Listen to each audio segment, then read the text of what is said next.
UAPs, UFOs are very real. UAPs are not from Earth. Remember, our whole civilization as humans has been witness to these events. What he talks about is, or answers to, is taken from the last 100 years, mostly the last 50 to 70 years is key here, and up to present day. UFO UAP sightings go back hundreds if not thousands of years into our history. No other country has or could have this technology, not now or even 20 years into the future. It defies our understanding of everything. Thank you. Chairman Grothman, Ranking Member Garcia, distinguished members of the House Oversight Subcommittee on National Security, Representatives Burchett and Luna. My name is Ryan Fobbs Graves, and I am a former F-18 pilot with a decade of service in the U.S. Navy, including 2 deployments in Operation Enduring Freedom and Operation Inherent Resolve. I have experienced advanced UAP firsthand, and I'm here to voice the concerns of more than 30 commercial aircrew and military veterans who have confided their similar encounters with me. Today, I would like to highlight 3 critical issues that demand our action. As we convene here, UAP are in our airspace, but they are grossly underreported. These sightings are not rare or isolated, they are routine. Military aircrew and commercial pilots, trained observers whose lives depend on accurate identification, are frequently witnessing these phenomena. The stigma attached to UAP is real and powerful and challenges national security. It silences commercial pilots who fear professional repercussions, discourages witnesses, and is only compounded by recent government claims questioning the credibility of eyewitness testimony. Parts of our government are aware of more about UAP than they let on, but excessive classification practices keep crucial information hidden. Since 2021, all UAP videos are classified as secret or above. This level of secrecy not only impedes our understanding, but fuels speculation and mistrust. In 2014, I was an F-18 Foxtrot pilot in the Navy Fighter Attack Squadron 11, the Red Rippers, and I was stationed at NAS Oceana in Virginia Beach. After upgrades were made to our jet's radar systems, we began detecting unknown objects operating in our airspace. At first, we assumed they were radar errors, but soon we began to correlate the radar tracks with multiple onboard sensors, including infrared systems, eventually through visual ID. During a training mission in Warning Area Whiskey 72, 10 miles off the coast of Virginia Beach, 2 F-18 Super Hornets were split by a UAP. The object, described as a dark gray or a black cube inside of a clear sphere, came within 50 feet of the lead aircraft and was estimated to be 5 to 15 feet in diameter. The mission commander terminated the flight immediately and returned to base. Our squadron submitted a safety report, but there was no official acknowledgement of the incident and no further mechanism to report the sightings. Soon, these encounters became so frequent that aircrew would discuss the risk of UAP as part of their regular pre-flight briefs. Recognizing the need for action and answers, I founded Americans for Safe Aerospace. The organization has since become a haven for UAP witnesses who were previously unspoken due to the absence of a safe intake process. More than 30 witnesses have come forward, and almost 5,000 Americans have joined us in the fight for transparency at safeaerospace.org. The majority of witnesses are commercial pilots at major airlines. Often, they are veterans with decades of flying experience. Pilots are reporting UAP at altitudes that appear above them at 40,000 feet, potentially in low Earth orbit or in the gray zone below the Kármán line, making inexplainable maneuvers like right-hand turns and retrograde orbits or J-hooks. Sometimes these reports are reoccurring, with numerous recent sightings north of Hawaii and in the North Atlantic. Other veterans are also coming forward to us regarding UAP encounters in our airspace and oceans. The most compelling involve observations of UAP by multiple witnesses and sensor systems. I believe these accounts are only scratching the surface, and more will share their experiences once it is safe to do so. In closing, I recognize the skepticism surrounding this topic. If everyone could see the sensor and video data I witnessed, our national conversation would change. I urge us to put aside stigma and address the security and safety issue this topic represents. If UAP are foreign drones, it is an urgent national security problem. If it is something else, it is an issue for science. In either case, unidentified objects are concerned for flight safety. The American people deserve to know what is happening in our skies. It is long overdue. Thank you. Mr. Grush. Mr. Chairman, ranking members and congressmen, thank you. I'm happy to be here. This is an important issue, and I'm grateful for your time.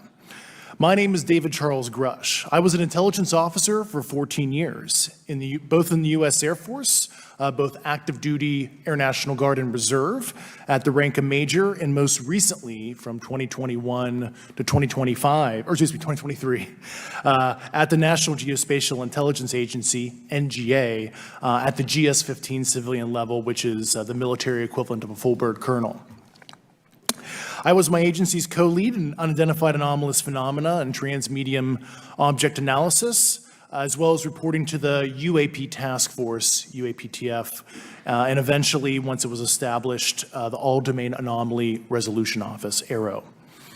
I became a whistleblower through a PPD-19 urgent concern filing in May 2022 with the Intelligence Community Inspector General. Following concerning reports from multiple esteemed and credentialed current and former military and intelligence community individuals that the U.S. government is operating with secrecy above congressional oversight with regards to UAPs. My testimony is based on information I've been given by individuals with a long-standing track record of legitimacy and service to this country, many of whom also have shared compelling evidence in the form of photography, official documentation, and classified oral testimony to myself and my various colleagues. I have taken every step I can to corroborate this evidence over a period of 4 years while I was with the UAP Task Force and do my due diligence on the individual sharing it. This is because of these steps, I believe strongly in the importance of bringing this information before you. I am driven by a commitment of both to truth and transparency, rooted in our inherent duty to uphold the United States Constitution and protect the American people. I'm asking Congress to hold our government to this standard and thoroughly investigate these claims. But as I stand here under oath now, I am speaking to the facts as I've been told them. In the U.S. Air Force, in my National Reconnaissance Office, NRO, reservist capacity, I was a member of the UAP Task Force from 2019 to 2021. I served at the NRO Operations Center on the Director's Briefing Staff, which included the coordination of the Presidential Daily Brief and supporting variety of contingency operations, which I was the Reserve Intelligence Division Chief backup. In 2019, the UAP Task Force Director asked me to identify all special access programs and controlled access programs, also known as SAPs and CAPs, we needed to satisfy our congressionally mandated mission, and we were direct report at the time to the DepSecDef. At the time, due to my extensive executive level intelligence support duties, I was cleared to literally all relevant compartments and in a position of extreme trust, both in my military and civilian capacities. I was informed in the course of my official duties of a multi-decade UAP crash retrieval and reverse engineering program, to which I was denied access to those additional read-ons when I requested it. I made the decision, based on the data I collected, to report this information to my superiors and multiple inspectors general, and in effect becoming a whistleblower. As you know, I've suffered retaliation for my decision, but I am hopeful that my actions will ultimately lead to a positive outcome of increased transparency. Thank you, and I'm happy to answer your questions. Thank you. Commander Fravor. Thank you. Thank you, Mr. Chairman, Congressmen, Congresswomen. I want to first thank you for the invitation to speak to the committee on the UAP topic that's been in the news for the past 6 years and seems to be continuing to gain momentum. As you know, my name is David Fravor. I'm a retired commander in the United States Navy. In 2004, I was a commanding officer of Strike Fighter Squadron 41, the world-famous Black Aces. We were attached to Carrier Wing 11, stationed on board the USS Nimitz, and had begun a 2-month workup cycle off the coast of California. On this day, we were scheduled for a 2v2 air-to-air training with the USS Princeton as our control. When we launched off Nimitz, my wingman was joining up. We were told that the training was going to be suspended and we were going to proceed with real-world tasking. As we proceeded to the west, the air controller was counting down the range to an object that we were going to, and we were unaware of what we were going to see when we arrived. The controller told us that these objects had been observed for over 2 weeks, coming down from over 80,000 feet, rapidly descending to 20,000 feet, hanging out for hours, and then going straight back up. For those who don't realize, above 80,000 feet is space. We arrived at the location at approximately 20,000 feet in a controller called merge plot, which means that our radar blip was now in the same resolution cell as the contact. As we looked around, we noticed that we saw some whitewater off our right side. It's important to note that the weather on this day was as close to perfect as you could ask for off the coast of San Diego. Clear skies, light winds, calm seas, no whitecaps from waves. So the whitewater stood out in a large blue ocean. All four of us, because we were in F-18Fs, so we had pilots and Wizzo in the back seat, looked down saw a white tic-tac object with a longitudinal axis pointing north-south and moving very abruptly over the water like a ping-pong ball. There were no rotors, no rotor wash, or any sign of visible control surfaces like wings. As we started clockwise towards the object, my Wizzo and I decided to go down and take a closer look with the other aircraft staying in high cover to observe both us and the tic-tac. We proceeded around the circle about 90 degrees from the start of our descent, and the object suddenly shifted its longitudinal axis, aligned it with my aircraft, and began to climb. We continued down another 270 degrees, nose low, where the tic-tac, or we considered 270 degrees to where, and we went nose low to where the tic-tac would have been. Our altitude at this point was about 15,000 feet, and the tic-tac was about 12,000. As we pulled nose onto the object, within about a half mile of it, it rapidly accelerated in front of us and disappeared. Our wingmen, roughly 8,000 feet above us, lost contact also. We immediately turned back to see where the whitewater was at, and it was gone also. So as we started to turn back towards the east, the controller came up and said, "Sir, you're not going to believe this, but that thing is at your cap point, roughly 60 miles away in less than a minute. You can calculate the speed." We returned to Nimitz. We were taking off our gear. We were talking to one of my crews that was getting ready to launch. We mentioned it to him, and they went out and luckily got the video that you see, that 90-second video. What you don't see is the radar tape that was never released, and we don't know where it's at, of the active jamming that the object put on an APG-73 radar, and I can get into modes later if you're interested. What is shocking to us is that the incident was never investigated. None of my crew were ever questioned. Tapes were never taken, and after a couple days, it turned into a great story with friends. It wasn't until 2009 until Jay Stratton had contacted me to investigate. Unbeknownst to all, he was part of the ATIP program in the Pentagon led by Lou Elizondo. And there was an unofficial official report that came out that's now on the internet. Years later, I was contacted by the other pilot, Alex Dietrich, and asked if I'd been contacted, and I said no, but I'm willing to talk. I was contacted by Mr. Elizondo, and we talked for a short period of time, and he said we'd be in contact. A few weeks after that, I was made aware that Lou had left the Pentagon in protest and joined forces with Tom DeLonge, Chris Mellon, Steve Justice, and others to form Two Stars Academy, an organization that pressed the issue with leading industry experts and U.S. government officials. They worked with Leslie Kean, who is present today, Ralph Blumenthal, and Helene Cooper to publish the articles in the New York Times 2017 New York Times, and it removed the stigma on the topic of UFOs, which is why we're here today. Those articles open the door for the government and public that cannot be closed. It has led to an interest from our elected officials who are not focused on little green men, but figuring out where these craft are, where are they from, the technology they possess, how do they operate. It also led to the Whistleblower Protection Act and the NDAA. There are multiple witnesses coming forward to say that have firsthand knowledge, and Mr. Grush just covered that. What concerns me is that there's no oversight from our elected officials on anything associated with our government processing or working on craft. Believe it not, from this world. This issue is not a full public disclosure that could undermine national security, but it is about ensuring that our system of checks and balances works across all work done in the government using taxpayer funds.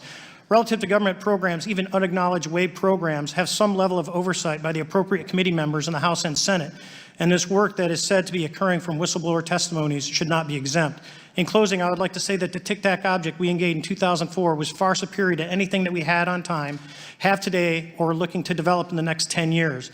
If we in fact have programs that possess this technology, it needs to have oversight from those people that the citizens of this great country elected in office to represent what is best for the United States and best for the citizens. I thank you for your time. Thank you very much. Thank you very much. I know it's very difficult for all of you, all you've done in the past to try to illuminate this issue. Calling myself first for some questions. I'm going to start with Mr. Graves. Are pilots that you interact with as part of your organization, do you feel adequately trained and briefed on how to handle encounters with UAPs? No. Right now, military witnesses to UAP have limited options for reporting UAP. But more concerning is that commercial aviation sector has not adapted to the lessons that the military has implemented. The military and Department of Defense has stated that UAP represent a critical aviation safety risk. We have not seen that same language being used in the commercial markets. They are not acknowledging this risk. Okay. What steps do you think you have to be taken to improve a pilot's UAP reporting, be it military or commercial? Right now, we need a system where pilots can report without fear of losing their jobs. There is a fear that the stigma associated with this topic is going to lead to professional repercussions, either through management or perhaps through their yearly physical check. So having a secure system, reducing the stigma, and making this information available through the public is going to reduce the concerns that aircrew have. Could you just give me a little idea of the degree to which reports in the past are not made public right now? Well, I don't think there has been a proper reporting system to gather those reports and thus not report them. So to answer your question, I think there is a dearth of data due to the fact that the reporting has been limited up to this time. Could you tell me why you believe it's, kind of to play the devil's advocate, a reason why some of this stuff should not be available to the public? There's certainly some national security concerns when we use our advanced sensors in our tactical jets to be able to identify these objects. However, there's no reason that the objects themselves would be classified. I would be curious to see how the security classification guideline actually spells out the different nuances of how this topic is classified from the perspective of UAP, not national security. I'll give you a follow-up on that. Assuming that there are reasons why not all this should be made public, this has been around for a long period of time.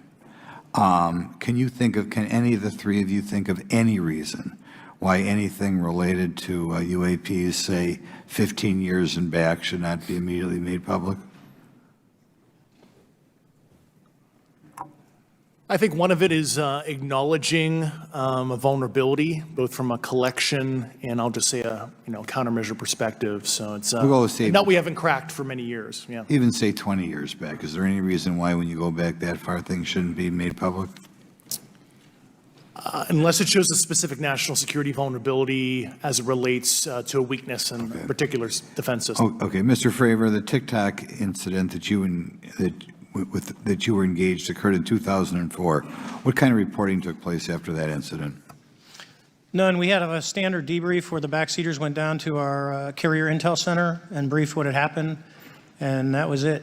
No one else talked to us, and I was in the top 20 in the battle group. No one came.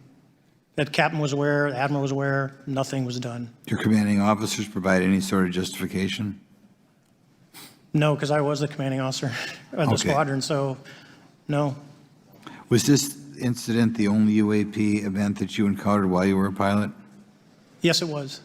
Okay.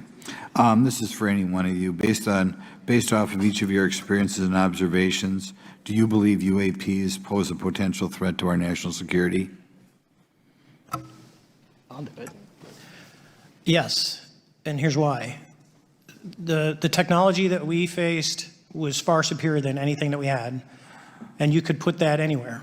If you had one, you captured one, you reverse engineered it, you got it to work, you're talking something that can go into space, go someplace, drop down in a matter of seconds, do whatever it wants, and leave, and there's nothing we can do about it. Nothing. Okay. You two? Well, I would also like to add, from a commercial aviation and military aviation perspective, we deal with uncertainty in our operating space as a matter of our professional actions. Identifying friend from foe is very important to us. And so when we have unidentified targets and we continue to ignore those due to a stigma or a fear of what it could be, that's an opening that our adversaries can take advantage of. What steps should be taken to better understand and respond to UAP encounters in the interest of national security?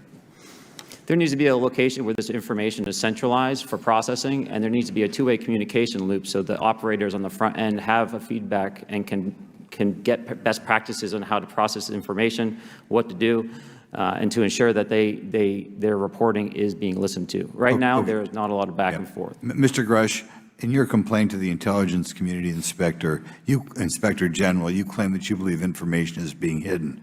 What kind of information do you think was hidden, and do you think it should remain hidden? Yes, I can speak to that very briefly in an unclassified manner. As you know, the preponderance of my complaint was classified to the intelligence communities. Both material acquisition and exploitation activity, also baselining the UAPs, but not sharing it with, intelligence professionals that are actually doing step briefs to pilots, that kind of information. Yeah. Okay. Thank you very much. Now we'll go to Mr. Garcia. Thank you. Again, thank you all for your service and for testifying today. Want to just talk about UAPs as it relates to what we're seeing in the pilots' interaction with UAPs. Particularly, Mr. Graves, one of the, I think, concerns from members of this committee is this idea that pilots, there's no system to actually report UAPs and the stigma around pilots. And so can you just briefly, you mentioned that you're working with 30 pilots right now that have had encounters with UAPs, but you've also, I believe, discussed and know of many more pilots. This is just those that you're currently working with. Is that correct? Can you expand on that? Certainly. I'll break that down in two ways. First, when we were first experiencing these objects off the eastern seaboard in the 2014 to 2015 time period, anyone that had upgraded their radar systems were seeing these objects. So there was a large number of my colleagues that were detecting these objects off the eastern seaboard. They were further correlating that information with their other onboard sensors, and many of them also had their own eye sightings as well of these objects. Now, that was our personal firsthand experience at the time. Since then, as I've engaged this topic, others have reached out to me to share their experiences, both on the military side as well as the commercial aviation side.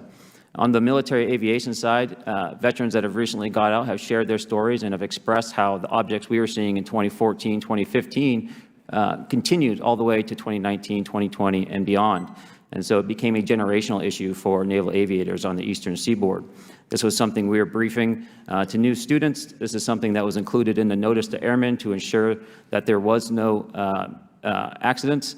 And now with commercial aviators, they're reaching out because they're having somewhat similar experiences as our military brothers and sisters, but they do not have any reporting system that they can send us to. And let me just add, both to Mr. Fravor as well as Mr. Graves, not having this system for reporting, would you both agree that it's harmful to not just our national security interests, but to understand this phenomenon of what's happening with UAPs? I think it's actually a travesty that we don't have a system to correlate this and actually investigate. So if you took the East Coast, there's coastal radars out there that monitor our air defense identification zone, so out to 200 miles. They can track these, so when you see them, they could actually go and pull that data and get maneuvering. And instead of just having the airplanes, there's other data sources out there. And I've talked to other government officials on this. So you need a centrally located repository that these reports go to. So if you just stuck it in DOD, you wouldn't get anything out of the Intelligence Committee because they have a tendency not to talk. But if you had a central location where these reports would come in, not just military, but also commercial aviation, because there's a lot of that going on, especially if you talk to anyone that flies from here to Hawaii, over the Pacific, they see odd lights. So I think you need to develop something that allows you a central point to collect the data in order to investigate. Mr. Graves? I would concur with everything Mr. Fravor said. I'll continue to say that the commercial pilots that have reached out to me through Americans for Safe Aerospace are doing so because they don't feel there's another way for them to report this safety issue. And I think one of the clear outcomes of this hearing already is that there has to be a safe and transparent reporting process for pilots, both on the commercial side and the military side, to be able to report UAPs in a way that's also transparent, but also understands the scope of our national security interests and what may be classified or not. But I think there has to be some sort of system. And so that's something that I hope can be an outcome that this committee can work on. Is there anything else for the two of you briefly beyond this reporting system that you think that we can do as the government to encourage and facilitate more civilian reporting? I think we're doing it right now. Okay, great. I think this hearing is going to show the American people that their government takes this topic seriously. And how about civilians that may not be pilots? What kind of process could be in place for civilians who are not pilots, who may have UAP encounters? Do either of you have any suggestions that could facilitate that? My recommendations would be to make that a sensor-centric operation in order to make it as objective as possible. Okay. Sir, Mr. Fravor? No, I agree with Mr. Graves on that. Okay. Just briefly, I also just want to note, particularly for the two pilots, and I have a question for Mr. Grush. One of the things that I found fascinating in our discussion, Mr. Graves, last night as well, is that you both described UAPs and formations and the way they are observed in space or in our air, and the way that they move is essentially ways in which current technology or aircraft that we know of are unable to actually function or move. And so will you just, for the public record, again, once again, just briefly just either describe or note that aircraft that are being witnessed, particularly by the 30 folks that you're working with, are essentially outside the scope of anything that we know of today and the technology we have today. Mr. Graves, Mr. Fravor? Yes, the objects that are being seen by commercial pilots are performing maneuvers that are unexplainable due to our current understanding of our technology and our capabilities as a country, and that applies for the military as well. Mr. Fravor? Yeah, I concur with that. We have nothing that can stop in midair and go the other direction, nor do we have anything that can, like in our situation, come down from space, hang out for 3 hours, and go back up. Thank you. My last question, and sometimes I know that you have also said some of these answers in the past, but we're trying to get them on the public record as well, which is really important. Mr. Gresh, finally, do you believe that our government is in possession of UAPs? Absolutely, based on interviewing over 40 witnesses over 4 years. And where? I know the exact locations, and those locations were provided to the Inspector General, and some of which to the intelligence committees. I actually had the people with the firsthand knowledge provide a protected disclosure to the Inspector General. Thank you. And Mr. Chairman, I would just say that I think that these questions are important questions, and I look forward to being involved in the process to get those answered. I know there'll be a lot of questions from other committee members, so I yield back. Thank you. We'll go to Mr. Burchett himself. Thank you, Mr. Chairman. Thank you, Mr. Garcia. I would like to have you on my legislation to do just that on the reporting, and we'll get together on that. Maybe you can be my co-sponsor on that. That'd be really cool. Thank you for those great questions. Mr. Graves, again, I'd like to know, how do you know that these were not our aircraft? Some of the behaviors that we saw in a working area, we would see these objects being at 0.0 Mach, that's 0 airspeed, over certain pieces of the ground. So what that means, just like a river, if you throw a bobber in, it's going to float downstream. These objects were staying completely stationary in Category 4 hurricane winds.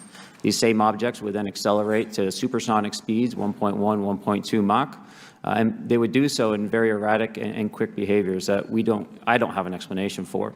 Okay. Have you spoken to commercial and military pilots that have seen these off of our East Coast? I have. Okay. Mr. Fravor, I noticed that in the Tic Tac video, it's Tic Tac like the candy, not TikTok like the Chinese Communist app. That's correct. Yes, sir. I just want to make that because my daughter corrected me on that and called me a boomer and said, "Hey, boomer," and I said, "No, baby, it's Tic Tac like the candy. You're going to have to just look it up." And but I would also like to say today is a day of many firsts. It's a miracle that we're having this meeting, and it's also a miracle that my wife has put up with me for 9 years today. Today is my anniversary, so I want to tell my wife happy anniversary and that I love her very much. As she likes to say, this 9 years have been the best 2 years of her life. So thank you. Mr. Fravor, what astonished you the most about the flight capabilities of these Tic Tac, very briefly? The performance, absolute performance. It was. And you're not aware of any other objects that anybody in the world has, in this world, that has those capabilities? No, I think it's far beyond actually our material science that we currently possess. Are you aware of any other reconnaissance platforms that have tracked or recorded the Tic Tac's maneuvers, maybe the NORAD system or any of the others? I am not. Okay. Mr. Grush, thank you for being here, brother. Thank you all very much. Have you faced any retaliation or reprisals for any of your testimony or anything on these lines? Yeah, I have to be careful what I say in detail because there is an open whistleblower reprisal investigation on my behalf, and I don't want to compromise that investigation by providing anything that may help provide somebody information. But it was very brutal and very unfortunate, some of the tactics they used to hurt me both professionally and personally, to be quite frank. Yeah. It's very unfortunate. As they say, when you're over the target, that's when they do the most firing at you. Do you have any personal knowledge of people who have been harmed or injured in efforts to cover up or conceal these extraterrestrial technology? Yes. Personally. Have anyone been murdered that you would that you know of or have heard of, I guess? I have to be careful asking that question. I directed people with that knowledge to the appropriate authorities. Maybe in a, if we could get in a confidential area skiff, we could talk about that. But unfortunately, we were denied access to the skiff, and that's very unfortunate in this scenario.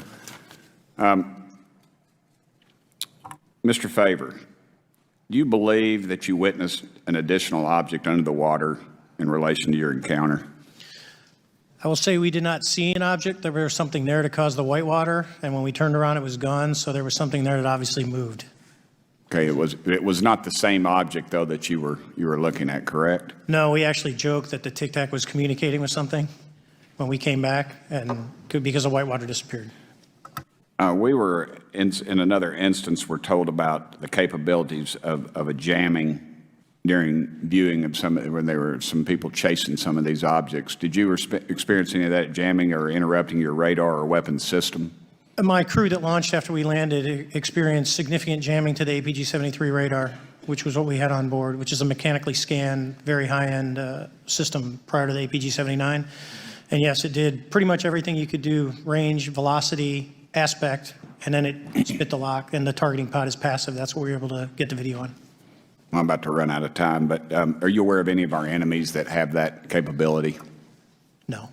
Okay. I would also like to note for the record that, like George Knapp breaking Area 51, he's the reason I knew about that, and the reason I know about the Tic Tacs is Leslie Keene from New York Times article, and I would encourage everybody to read that. Thank you, Mr. Chairman. I yield back to you. No time. Very good. Mr. Raskin? Thank you, Mr. Chairman. Mr. Graves, you reported UAP encounters during training flights, I think, and have since come forward to warn the Pentagon that these encounters may be putting pilots at risk. My first question is, you've identified these as taking place on the East Coast. Is it just on the East Coast where these encounters have been reported? No. Since the events initially occurred, I've learned that the objects have been detected essentially where all operations, Navy operations, are being conducted across the world. And that's from the All-Domain Anomaly Resolutions Office reporting.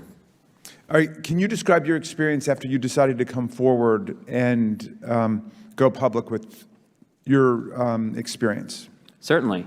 Like many others, in 2017, I saw the New York Times article come out as well. And for me, it was special because I recognized the voices on the video. I recognized the video itself. I had seen it when it was taken. I'd seen it when it was debriefed. And so that was kind of shook me because I realized that this problem was still ongoing. And so I reached out to colleagues back on the East Coast and realized that this was still a safety risk that they were dealing with, that they had essentially hit a wall with how they could move forward on this conversation. It was at that point when I decided to try to move the conversation forward myself. Are there common characteristics to the UAPs that have been cited by different pilots, and can you describe what the convergence of descriptions is? Certainly. We were primarily seeing dark gray or black cubes inside of a clear sphere. I'm sorry, dark gray or black cubes? Yes, inside of a clear sphere, where the apex or tips of the cube were touching the inside of that sphere. And that was primarily what was being reported when we were able to gain a visual tally of these objects. And that occurred over almost 8 years. And as far as I know, it's still occurring. I take it that you're arguing what we need is real transparency in a reporting system so we can get some clarity on what's going on out there, because there are many pilots in your situation, but we should have a way of developing a systematic inventory of all of such encounters. Is that right? Yes, and I think we need both transparency and the reporting. We have the reporting, but we need to make sure that information can be promulgated to commercial aviation as well as the rest of the populace. Mr. Grush, what about you? What was your experience after you came forward? Well, it's only been about 2 months or so, so I guess my experience has been overwhelming support from former colleagues of mine that have privately messaged me, and I do appreciate that. But I do have knowledge of active planned reprisal activity against myself and other colleagues, and it's very, very upsetting to me. Coming from where? Certain senior leadership at previous agencies I was associated with. And that's all I'll say publicly, but I can provide more details in a closed environment. Okay. Well, I hope you understand that there would be bipartisan rejection of any attempt to vilify, demonize, or engage in other reprisals against our witnesses and people who are telling the truth from their perspective. Yeah, there were certain colleagues of mine that were brutally administratively attacked, and it actually makes me very upset as a leader to see that happen to other coworkers and actually superiors of mine over the last 3 years. How do you account for that response? That seems like a bizarre response. I call it administrative terrorism. That's their quiver, their tool in the toolbox to silence people, especially, the career government service cares about their career, cares about their clearance, their reputation to climb the ladder. And when you threaten that career path, a lot of people back off. But I'm here to represent those people. So, Mr. Fravor, what about you? What has your experience been since you've come forward with your perspective on this? Actually, I've been treated very well. And the 6 people that were involved, myself included, all of them have or will be retiring from the military as 05s or 06s. And all my friends that are very senior, 3 and 4 stars, I've talked to them. They believe, they understand there's a problem. But no, I was actually treated really well. And what is your general interpretation of these phenomena? Or what is your current thinking of trying to make sense of them? Well, I'll say, I'm not like a UFO fanatic. It's not me. But I will tell you that what we saw with 4 sets of eyes over a 5-minute period, still, there's nothing, we have nothing close to it. It was amazing to see. I told my buddy I wanted to fly it, but yeah, it's just an incredible technology. All right, Mr. Chairman, thank you very much. I'll yield back to you. Thanks. And to Ms. Luna. Mr. Grush, in speaking to you yesterday, I just wanted to follow up on Representative Raskin's questions. In the last couple of years, have you had incidences that have caused you to be in fear for your life for addressing these issues? Yes, personally. Okay. Yeah. I just want everyone to note that he's coming forward in fear of his life. To put in perspective, if they were really not scared about this information coming out, why would someone be intimidated like that? To your knowledge, are NHIs working with adversarial foreign governments in either technology exchange programs or back engineering programs? I don't have data on that. I'm not sure. Have you heard or you had people come forward to present that evidence? Not that particular evidence that you just espoused. Okay, on the 19th of April, Dr. Kirkpatrick, head of Aero, had said that he did not find any evidence of UAPs. You also stated that you had, in your interview, that you had briefed him on information that you were uncovering, but that he did not follow up with you. Were the items that you divulged to him pertinent to national security? Yes, him and I had a classified conversation in April 2022 before he took over Aero in July 2022, and I provided him some concerns I had. Do you know why he might not have followed up with you? Unfortunately, I cannot read his mind. I wish he did. I was happy to give sage counsel to him on where to look when he took the helm of Aero. Okay, and then my last question for you before I move to Mr. Graves is you received prior approval from the Defense Department to speak on certain issues, correct? Correct, through DOPSR, DoD Pre-Publication and Security Review, and I just want to remind the public, they're just looking from a security perspective. These are my own personal views and opinions, not the department's. Okay, I'm asking that though mainly because I think that there are many people that would like to discredit you, so it does bring a certain amount of credibility to your testimony. I'm required by law to do that as a former intelligence officer, or I go to jail for revealing classified information. Yeah, we don't want you to go to jail. My next question would actually be for Mr. Graves. Can you please explain to me in detail the event that occurred at Vandenberg Air Force Base? Certainly. In the 2003 timeframe, a large group of Boeing contractors were operating near one of the launch facilities at Vandenberg Air Force Base when they observed a very large 100-yard sided red square approach the base from the ocean and hover at low altitude over one of the launch facilities. This object remained for about 45 seconds or so before darting off over the mountains. There was a similar event within 24 hours later in the evening. This was a morning event, I believe 8:45 in the morning. Later in the evening, post-sunset, there were reports of other sightings on base, including some aggressive behaviors.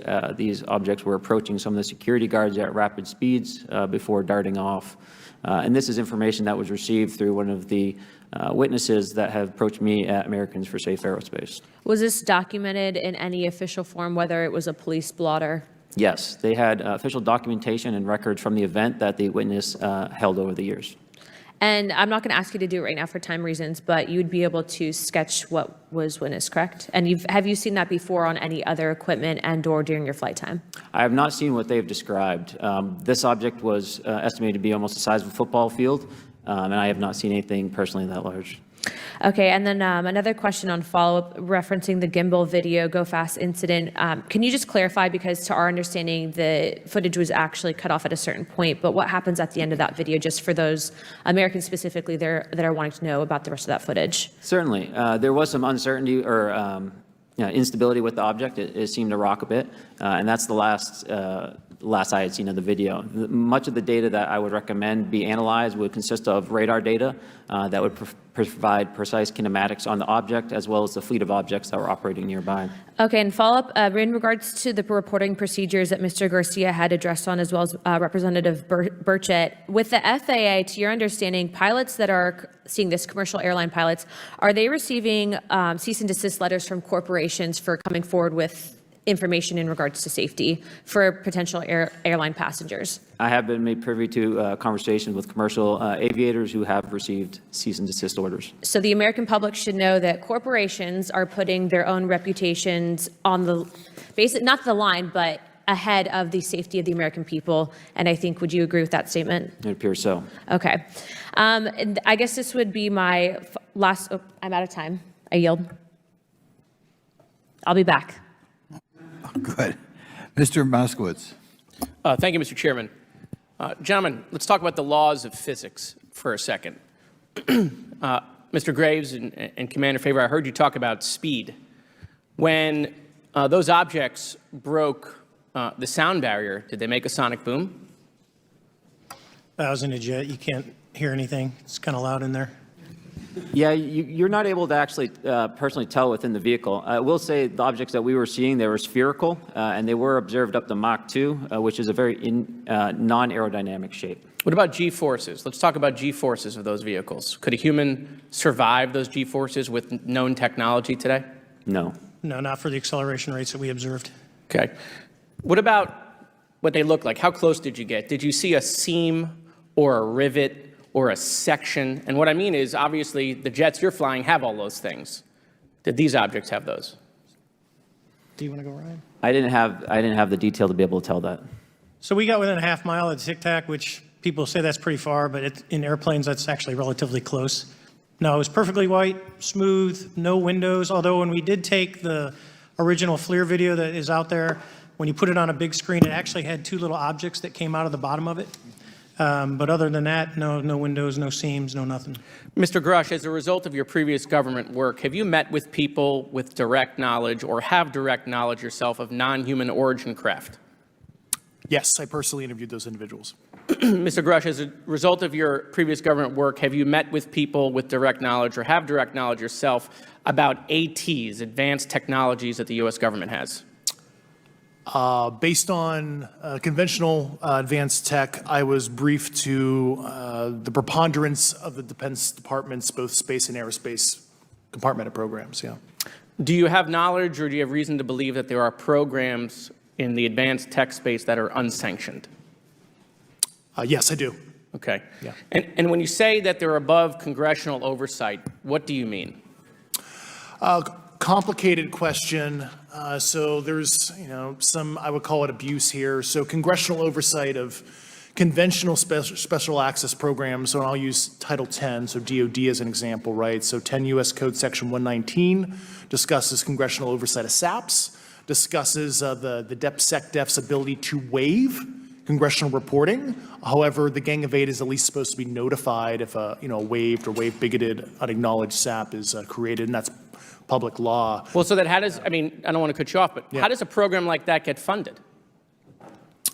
I will give you generalities. I can get very specific in a closed session, but misappropriation of funds and Does that mean self-fund.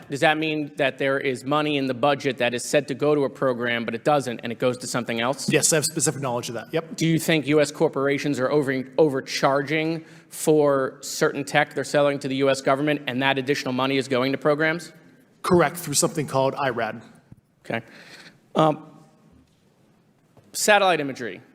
Let's talk about satellite imagery. We have satellites all over the place, some that we're aware of and many that we're not aware of, right? We're taking pictures of everything at every point and second. Mr. Grush, are you aware, do you have direct knowledge, or have you talked to people with direct knowledge that there are satellite imagery of these events? That was one of my primary tasks at NGA, since we process, exploit, and disseminate that kind of information. I've seen multiple cases, some of which, to my understanding, and of course, I left NGA in April, so that's my information cutoff date. But I personally reviewed both what we call overhead collection and from other strategic and tactical platforms that I could not even explain prosaically. And I have a degree in physics, by the way, as well. And I am aware that you guys have not seen these reports, unfortunately. And I don't know why. Do you have direct knowledge, or you had spoken to people with direct knowledge that this imagery applies to crash sites, crash imagery? I can't discuss that in an open session. Okay. Do you have any information that the U.S. government is involved in a disinformation campaign to deny the existence of certain UAPs? I can't go beyond what I've already stated publicly in my News Nation interview because it touches other sensitivities. Okay. I'll yield the balance of my time back. Thank you, Mr. Chairman.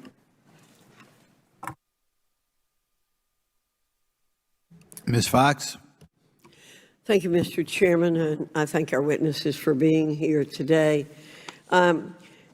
Garouche, in your sworn testimony, you state that the United States government has retrieved supposedly extraterrestrial spacecraft and other UAP-related artifacts. You go so far as to state that the U.S. is in possession of, quote, non-human spacecraft, end quote, and that some of these artifacts have circulated with defense contractors.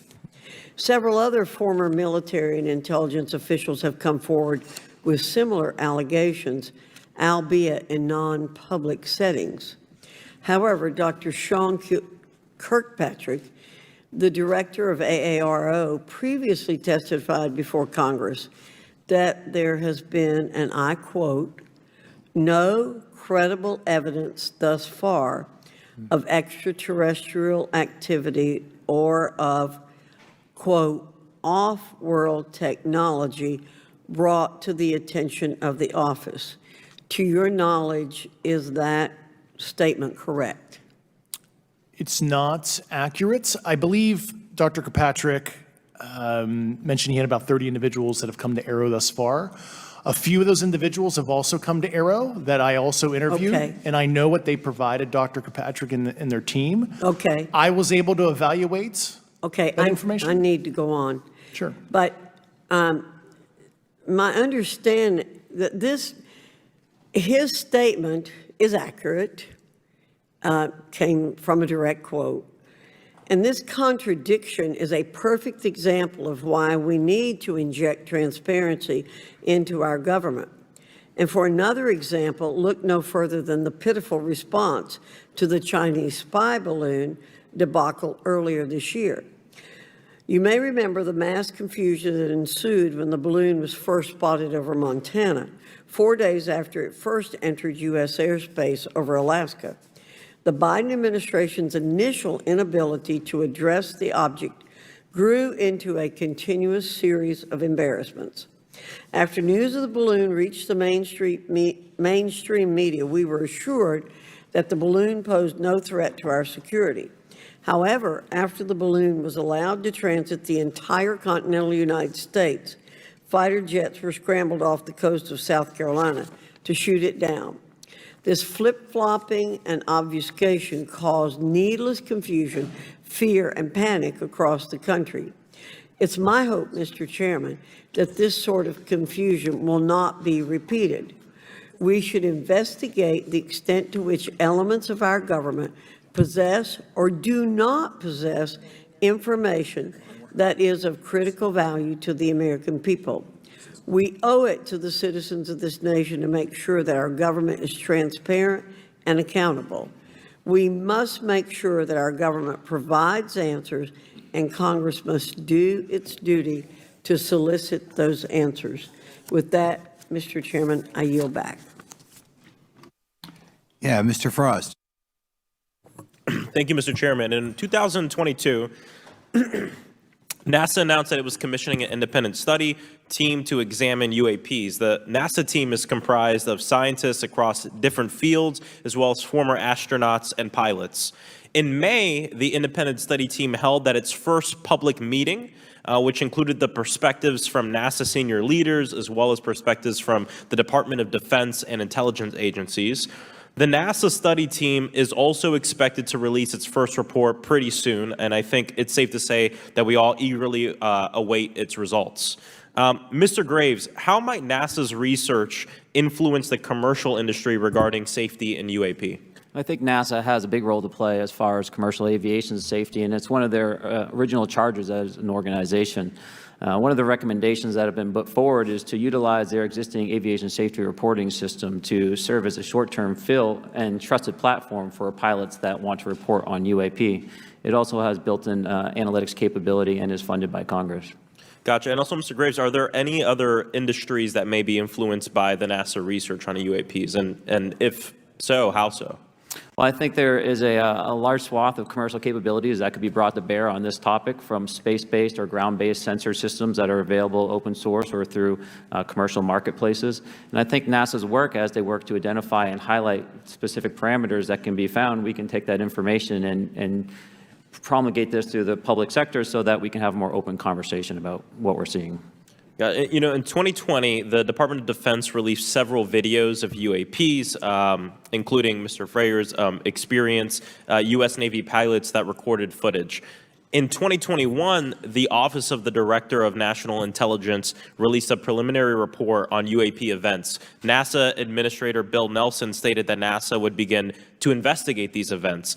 In fact, I sit on Science, Space, and Technology Committee, and when we were doing a hearing with the NASA Administrator Bill Nelson, I asked, you know, why NASA needed to be fully funded. And there were many great reasons, but one of them was actually had to do with UAPs. He actually mentioned, you know, is there life out there? I don't know. And so either way, these actions ultimately led NASA to assemble the independent study team that I mentioned earlier.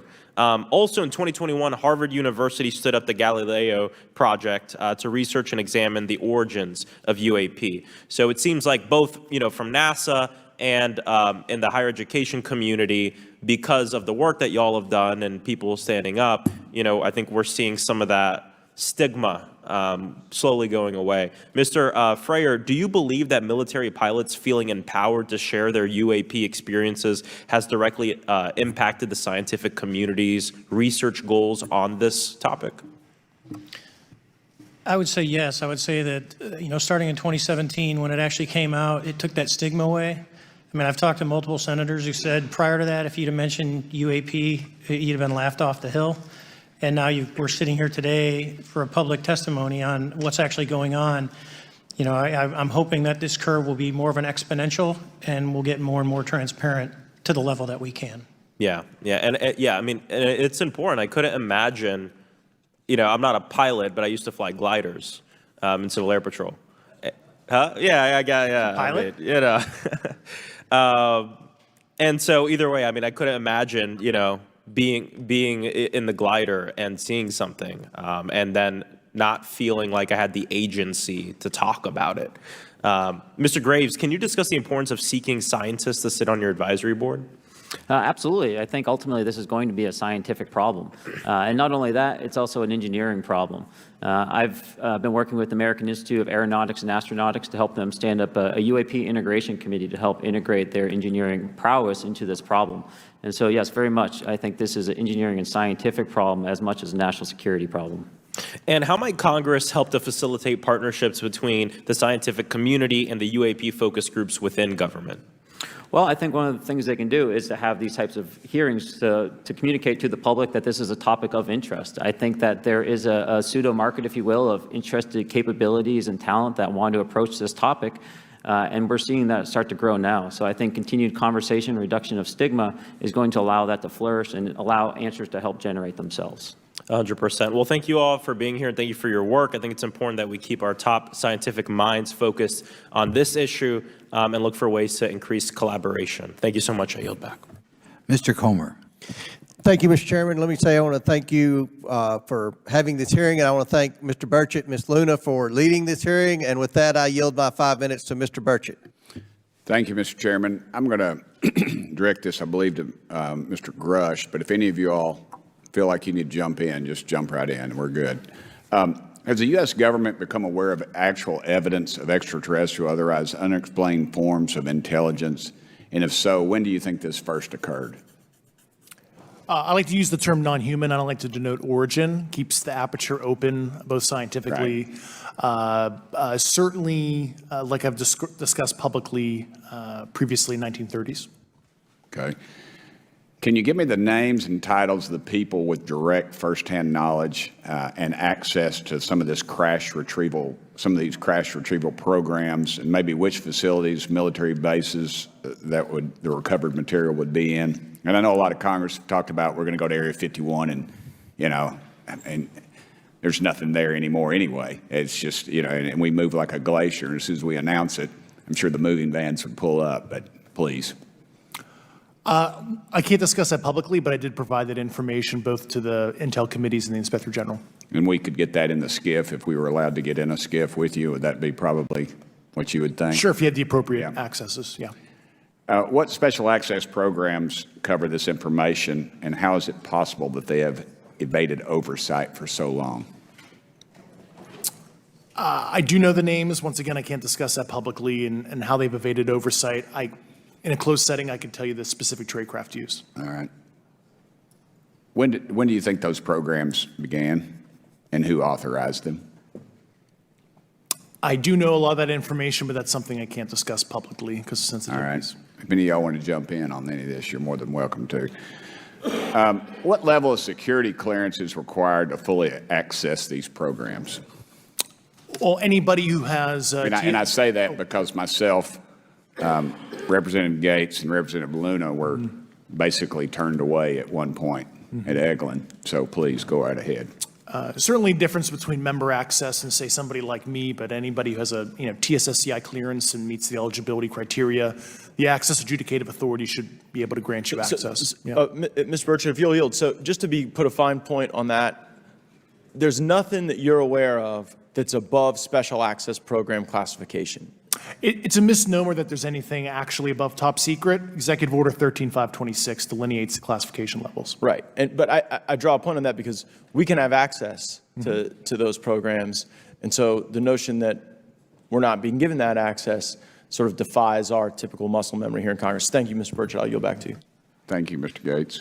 Along those lines, Title 10, you may not know this or not, but Title 10 and Title 50 authorization, they seem to say they're inefficient.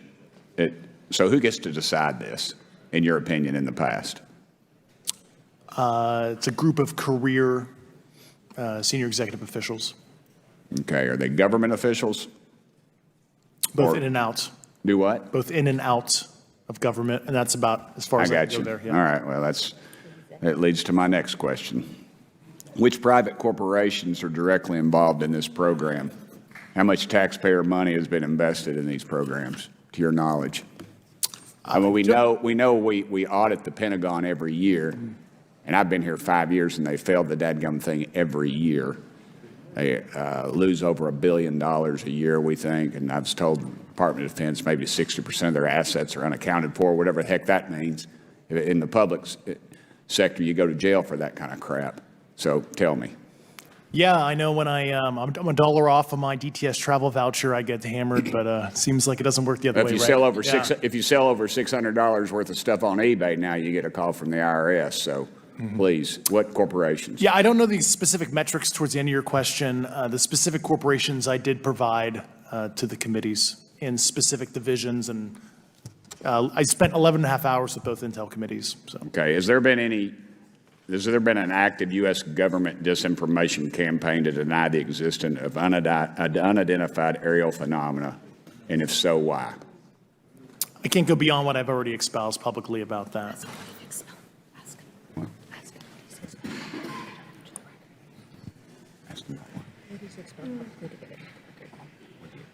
What you said to get it into the record. Like, ask them what that is so you can get it into the congressional record. Okay, I've been told to ask you what that is and how to get it in the record. What have you stated publicly in your interviews for the congressional record? Yeah. If you reference my News Nation interview and I talk about a multi-decade, campaign to disenfranchise public interest, Sorry, Mr. basically. Chairman, I've gone. Yeah. I apologize, Mr. Chairman. I yield back negative 21 seconds. Thank you. Ms. Ocasio-Cortez? Thank you, Mr. Chairman, and thank you to our witnesses for coming here today. I do concur with the ranking member as well as several other members here on this committee that this is a committee for whistleblowers and for the protection of whistleblowers as well. So we understand what you're putting on the table here and what you're putting on the line here, and we thank you for that. Mr. Grush, you sat on the Unidentified Anomalous Phenomenon Task Force created in the 2020 NDAA, correct? Yes. There have been some things that have been mentioned here during this hearing that I wanted to pick up on. Mr. Graves, you mentioned specifically during the answers to one of your questions, you named Boeing contractors being engaged in an incident regarding this red cube about a football field wide. I was wondering if you could speak a little bit about the interaction, or Mr. Grush, either of you, the interactions between defense contractor companies and any UAP-related programs or activities. So I'll just say that the information about the contractor himself were provided by a witness, and I have no particular detail in that relationship. Mr. Grush. The kind of general unclassed wave tops, certainly the contractors, are the metal benders, so to speak. They're the ones actually doing specific performance on government contracts. Are they required to issue any disclosure regarding UAP sightings, or do they engage in any reporting around this? In terms of the contractors? Yes. Not that I'm aware of. They do not. Okay. Now, when it comes to notification that you had mentioned about IRAD programs, we have seen defense contractors abuse their contracts before through this committee. I have seen it personally, and I have also seen the notification requirements to Congress abused. I am wondering, one of the loopholes that we see in the law is that there is, at least from my vantage point, is that depending on what we're seeing, is that there are no actual definitions or requirements for notification. What methods of notification did you observe? Like when they say they notified Congress, how did they do that? Do you have insight into that? For certain IRAD activities, I can only think of ones conventional in nature. Sometimes they flow through certain, I'll just say, SAP programs that have cognizant authority over the Air Force or something, and those are congressionally reported compartments, but IRAD is literally internal to the contractor, so as long as it's money, either profits, private investment, et cetera, they can do whatever they want. To put a finer point on it, when there is a requirement for any agency or company to notify, or any agency to notify Congress, do they contact the chairman of a committee? Do they get them on the phone specifically? Is this through an email to hypothetically a dead email box? A lot of it comes through what they call the PPR, Periodic Program Review Process. If it's a SAP or Controlled Access Program Equity, and then those go to the specific committees, whether it be the SAS, CASC, HISI. Thank you. I apologize. My time is limited. Mr. Graves, one of your main concerns is that the FAA currently does not have an official process to receive reports of UAP from pilots or others, correct? Correct. And in your experience, what data should the ARROW program prioritize for potential collection? We have, location, date, time, but are there other specific characteristics that should be included in these reports? Certainly. I think that there's two categories that would be important. One would be kinematics and understanding the specifics of how the vehicle or objects are moving. And the second would be a more zoomed out approach of being able to look at origin and destination before the incident, as well as getting a better contextual understanding of how these objects are interacting with each other. Mm-hmm. Thank you. Now, because I only have a minute left, I apologize, we only have 5 minutes today, but for the record, if you were me, where would you look? Titles, programs, departments, regions, if you could just name anything. And I put that as an open question to the three of you. I'd be happy to give you that in a closed environment. I can tell you specifically. Thank you. Commander Fravor? And I would say, and I've told people that you have to know where to look. They're not going to divulge it to you because of the classification levels. But if you know where to look and who to talk to, which is exactly what Mr. Grush can point you, then you have them. Okay. Mr. Graves? I was an operator, so I was depending on folks like Mr. Grosh to do that homework. Okay. Thank you very much. I yield back to the chair. Mr. Biggs? Thanks, Mr. Chairman. I thank the witnesses for being here today. I'm over here. Thank you so much for being here. I want to get into specifics here, and the reason I'm going to go this way is because you've talked a bit about what I would call misdirection by official U.S. government with regard to UAPs, right?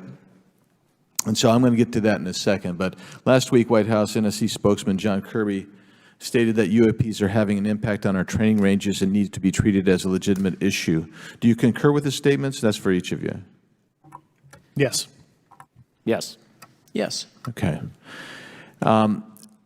Now, having said that, I'm going to take you to specific instances around the Phoenix Valley, because that's where I live. And in '97, we had the famous Phoenix Light case. I don't know if any of you are familiar with that. There were two things that went along with that, and the explanation was military training range off Luke and the Barry Goldwater Range. Do you know anything different other than the official explanation of those lights? Only what's in the public vernacular about it. That was outside the scope of my duties. And if we wanted to, just my question along with my colleague from New York, Ms. Ocasio-Cortez, if we wanted to find out more about that, where would we go to find the files, and who would we address? And are you going to tell me we need to go to a SCIF so you can tell us in a SCIF? I could potentially give you a vector on that. That specific case, I'm familiar with it in terms of public, but I give you a vector in a closed environment, yeah. That would be good, thank you. So if it's true that UAPs are having an impact on training ranges, and this administration considers it to be a legitimate issue, what steps can Congress take to address training range impacts? And I say that having two very large training ranges in my state. And so we'll start with Mr. Graves and going down the panel. Some of the initial procedures have been implemented, such as within the United States Navy, that have a range failure report that gathers information from pilots. I understand that a service-wide reporting mechanism is still pending. However, that would be a great next step, not only for gathering information, but for showing the troops that it is an acceptable topic and reducing the stigma. Okay, please, all of you continue.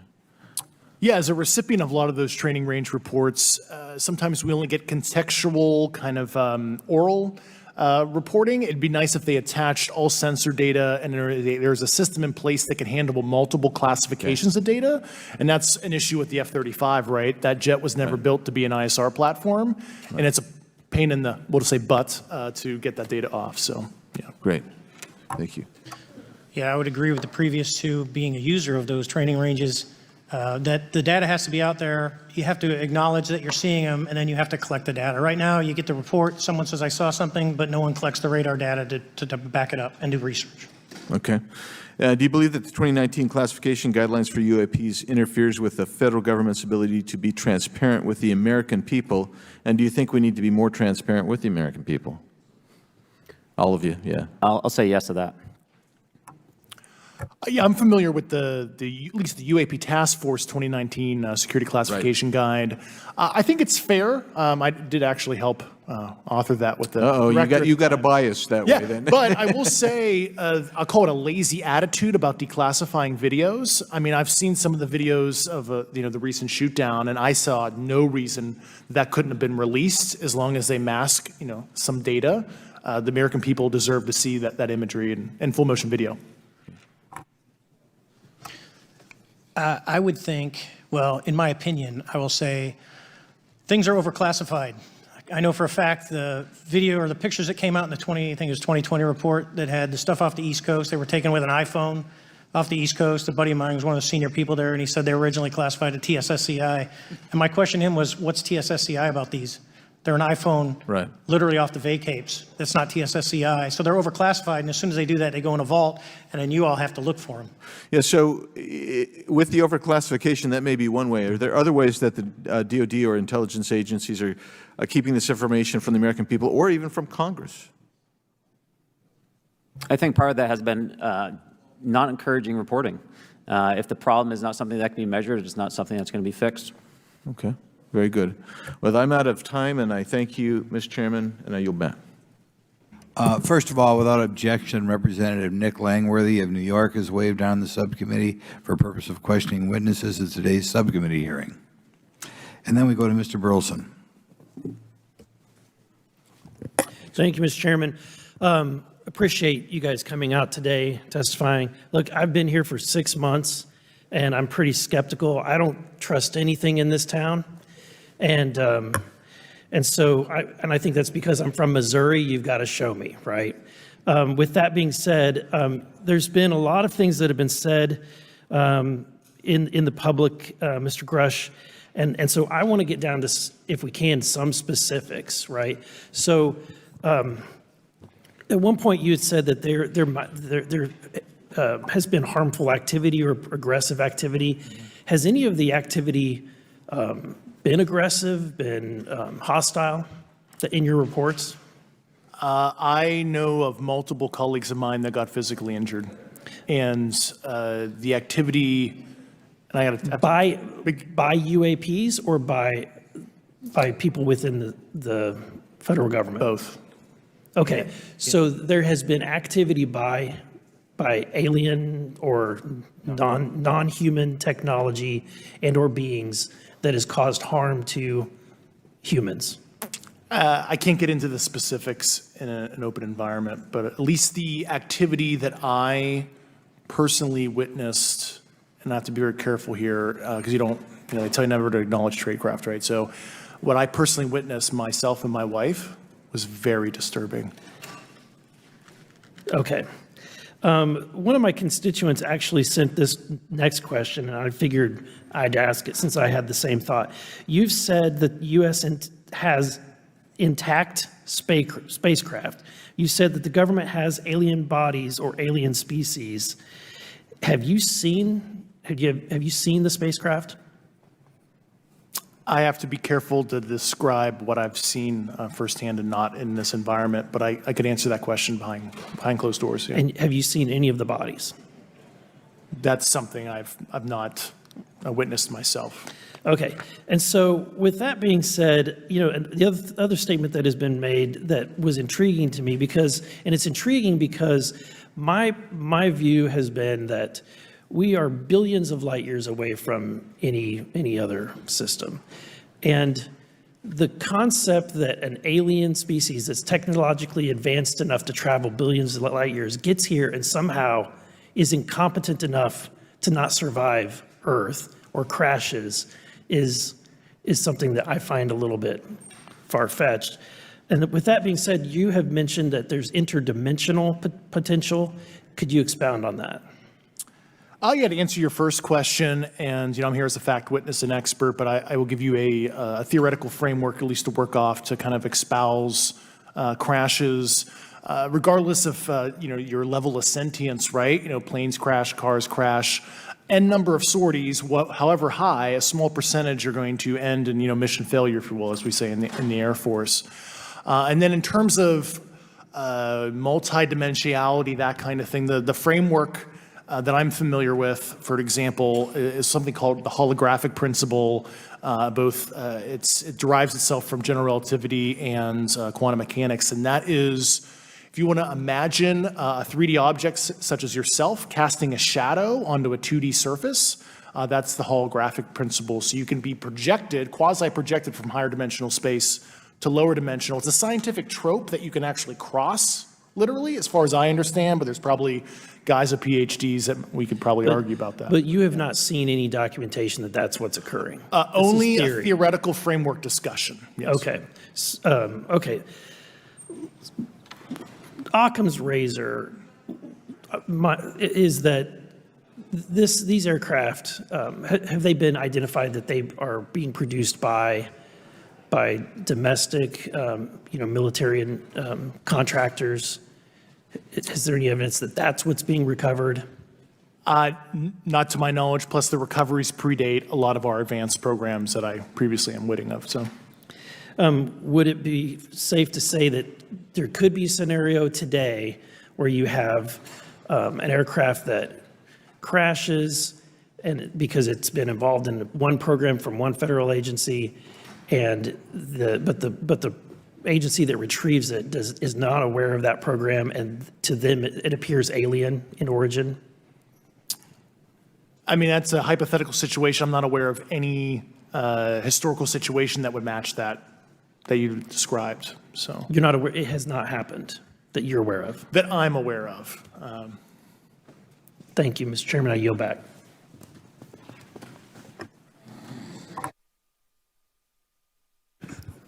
Several months ago, my office received a protected disclosure from Eglin Air Force Base indicating that there was a UAP incident that required my attention. I sought a briefing regarding that episode and brought with me Congressman Burchett and Congresswoman Luna. We asked to see any of the evidence that had been taken by flight crew in this endeavor and to observe any radar signature as well as to meet with the flight crew. We were not afforded access to all of the flight crew.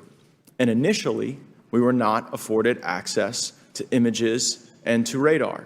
Thereafter, we had a bit of a discussion about how authorities flow in the United States of America, and we did see the image. And we did meet with one member of the flight crew who took the image. The image was of something that I am not able to attach to any human capability, either from the United States or from any of our adversaries. And I'm somewhat informed on the matter, having served on the Armed Services Committee for 7 years, having served on the committee that oversees DARPA and advanced technologies for several years. When we spoke with the flight crew, and when he showed us the photo that he'd taken, I asked why the video wasn't engaged, why we didn't have a FLIR system that worked. Here's what he said. They were out on a test mission that day over the Gulf of Mexico. And when you're on a test mission, you're supposed to have clear airspace. Not supposed to be anything that shows up. And they saw a sequence of 4 craft in a clear diamond formation for which there is a radar sequence that I alone have observed in the United States Congress. One of the pilots goes to check out that diamond formation and sees a large floating, what I can only describe as an orb. Again, like I said, not of any human capability that I'm aware of. And when he approached, he said that his radar went down. He said that his FLIR system malfunctioned and that he had to manually take this image from one of the lenses, and it was not automated in collection as you would typically see in a test mission. So I guess I'll start with Commander Fravor. How should we think about the fact that this craft that was approached by our pilot had the capability of disarming a number of the sensor and collection systems on that craft? Well, I think this goes to that national security side, and you can go back through history of things showing up at certain areas and disabling our capabilities. which is disheartening. And for us, I mean, like I said, it completely disabled the radar in the aircraft when it tried to do it, and the only way we could see it is passively, which is how he got that image. So I think that's a concern on what are these doing, not only how do they operate, but their capabilities inside to do things like this. And how should we think about four craft moving in a very clear formation, equidistant from one another, in a diamond? In all of the phenomenon, perhaps, Mr. Grave, that you've analyzed, have we ever seen multiple craft in a single formation? I have one particular case, and that was during the gimbal incident. The recording on the AT FLIR system shows a single object that rotates. You hear the pilots refer to a fleet of objects that is not visible on the FLIR system, and that was something that I witnessed during the debrief as part of the radar data on the situational awareness page. I would like to add, however, Congressman, there's a small bit of anger, I would say. I would feel that those pilots are still facing that difficulty in reporting this topic, and they don't have the tools to be able to mitigate this issue. It just goes to show how serious this is and why this is such an important issue for our pilots and for our nation. It was stated explicitly to me by these test pilots that if you have a UAP experience, the best thing you can do for your career is forget it and not tell anyone. Because any type of reporting, either above the surface or below the surface, does have a perceived consequence to these people, and that is a culture we must change if we want to get to the truth. Mr. Chairman, I would observe that perhaps as we move forward from this hearing, there are some obvious next steps. Every person watching this knows that we need to meet with Mr. Grush in a secure, compartmentalized facility so that we can get fulsome answers that do not put him in jeopardy and that give us the information we need. Second, I would suggest that the radar images that were collected of this formation of craft out of Eglin Air Force Base, and specifically the actual image taken by the actual flight crew that we can actually validate, be provided to the committee, subpoenaed if necessary, so that we're able to track how to get this type of reporting and analysis done in a more fulsome way. That would be my recommendation, humbly, as a guest here of the Fine Oversight Committee. I yield back. Ms. Mace. Thank you, Mr. Chairman, and good morning to our witnesses who are testifying today. I want to thank each of you for being here to discuss a topic of grave importance to our national security. Earlier this year, a Chinese spy balloon was shot down off the coast of my home state of South Carolina. Since the Roswell incident in 1947, many Americans have wondered about the dangers of unknown objects crisscrossing our skies, whether these are UAPs or weather phenomena, advanced technology from American allied or enemy forces, or something more out of this world. So my first question, I have several questions, and if we can just be quick on these first two, I'm going to ask each of you the same question, and then I'll get to each of you individually. The first one, when you reported your experiences with a UAP, did any of you face any repercussions with your superiors, yes or no? No. No. I've actually never seen anything personally, believe it or not. So. All right. And then do you believe there's an active disinformation campaign within our government to deny existence of UAPs, yes or no? I don't have an answer to that. As previously stated publicly, yes. I think previously with like Project Blue Book, yes, but currently I don't speak for the United States government. Okay, thank you. I have a few questions for Mr. Graves. What percentage of UAP sightings, in your belief, go unreported by our pilots? This is an approximation based off of my personal experience speaking with a number of pilots, but I would estimate we're somewhere near 5% reporting, perhaps. So like 95% basically don't report seeing UAPs. That's just my personal estimate. In the incident off Virginia Beach, do you believe the Navy took the danger to your aircraft seriously after it was reported? Absolutely. A few questions for Mr. Favor. As an expert naval aviator, have you ever seen an object that looked and moved like the Tic Tac UAP? No. Did the Tic Tac UAP move in such a way that defied the laws of physics? The way we understand them, yes. Many dismiss UAP reports as classified weapons testing by our own government, but in your experience as a pilot, does our government typically test advanced weapon systems right next to multi-million-dollar jets without informing our pilots? No, we have test ranges for that. It took over 15 years for your encounter with the Tic Tac to be declassified. Do you feel there was a good reason to prevent lawmakers from having access to this footage? No, I just think it was ignored when it happened, and it just sat somewhere in a file, never got reported. In a drawer. It happens a lot up here. Shocker. Mr. Gresh, a couple of questions for you too, sir, this morning. What percentage of UAPs do you feel are adequately investigated by the U.S. government, of the 5% that are reported? I can only speak for my personal leadership over at NGA. I tried to look at every report that came through that I could triage. So, do you believe that officials at the highest levels of our national security apparatus have unlawfully withheld information from Congress and subverted our oversight authority? There are certain elected leaders that had more information that I'm not sure what they've shared with certain Gang of Eight members or et cetera, but certainly I would not be surprised. Okay. You've stated that the government is in possession of potentially non-human spacecraft. Based on your experience and extensive conversations with experts, do you believe our government has made contact with intelligent extraterrestrials? Something I can't discuss in public setting. Okay, I can't ask when you think this occurred. If you believe we have crashed craft, stated earlier, do we have the bodies of the pilots who piloted this craft? As I've stated publicly already in my News Nation interview, biologics came with some of these recoveries. Yeah. Were they, I guess, human or non-human biologics?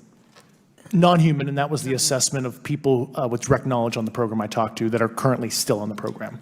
And was this documentary evidence, this video, photos, eyewitness? Like, how would that be determined? The specific documentation I would have to talk to you in a skiff about. Gotcha. Yeah. Okay.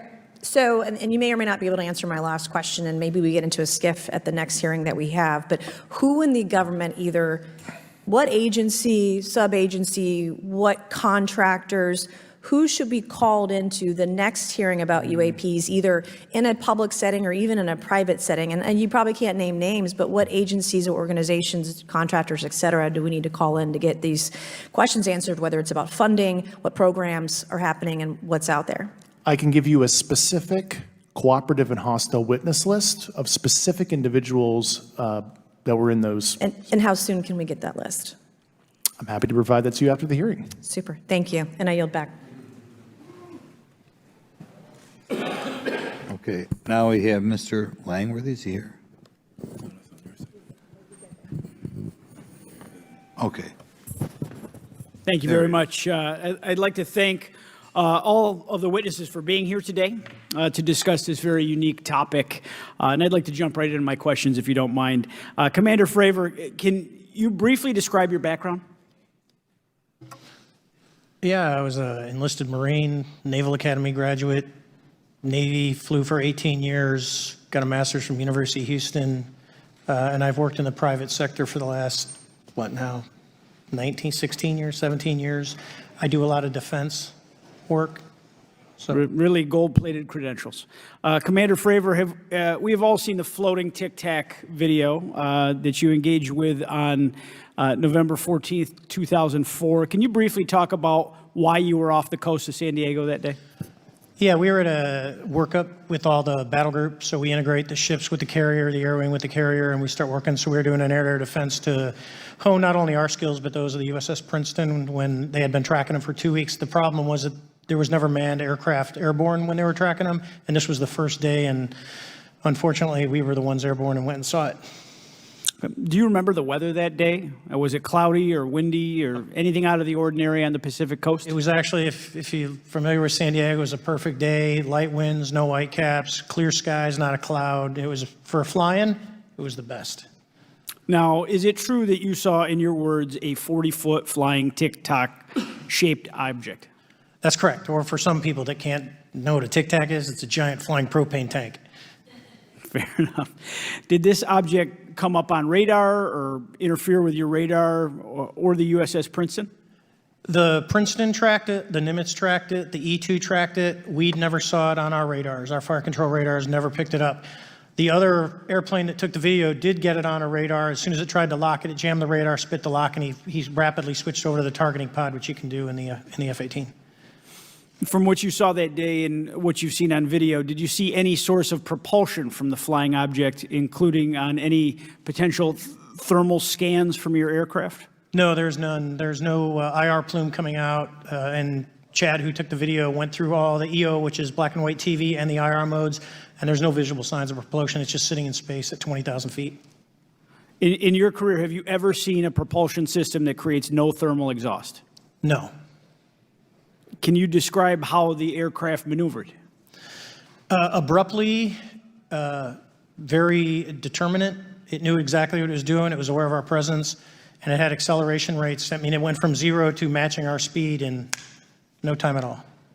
Now, if the fastest plane on Earth was trying to do these maneuvers that you saw, would it be capable of doing that? No, not even close.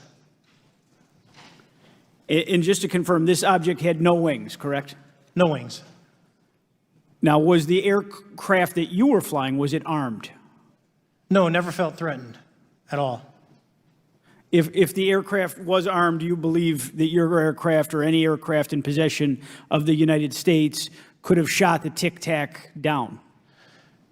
I'd say no.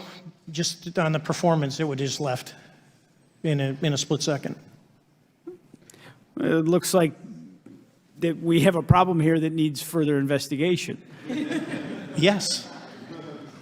In your belief, is this flying Tic Tac, I mean, is it capable of being the product of any other nation on the earth?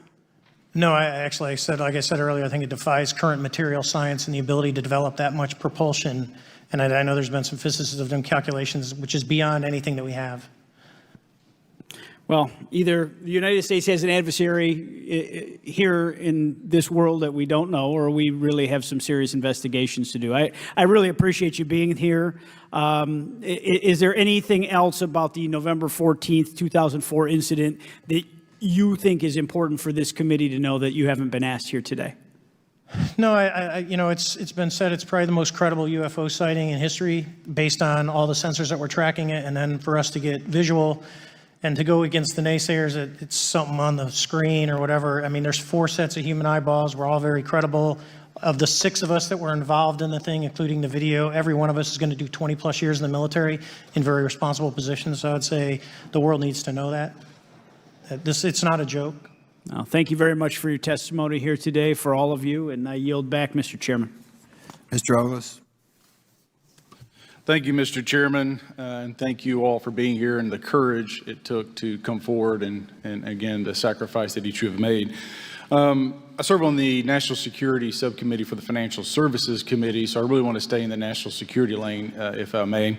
So when we think about traditional adversaries and both us towards them and them towards us, we probe their capabilities. We look for weaknesses, and we collect that data, that reconnaissance for in the event we need it in the future. For each of you, yes or no question, based off of your own experience or the data that you've been privy to, is there any indication that these UAPs could be essentially collecting reconnaissance information? Mr. Graves? Yes. Mr. Grush? Fair assessment, yeah. Mr. Fravor? Very possible. Again, in the national security vein, is it possible that these UAPs would be probing our capabilities? Yes or no, Mr. Graves? Yes. Grush? Yes. Fravor? Definitely. Is it possible that these UAPs are testing for vulnerabilities in our current systems? Yes. Yes. Possible. Do you feel, based off of your experience and the information that you've been privy to, that these UAPs provide an existential threat to the national security of the United States? Mr. Graves? Potentially.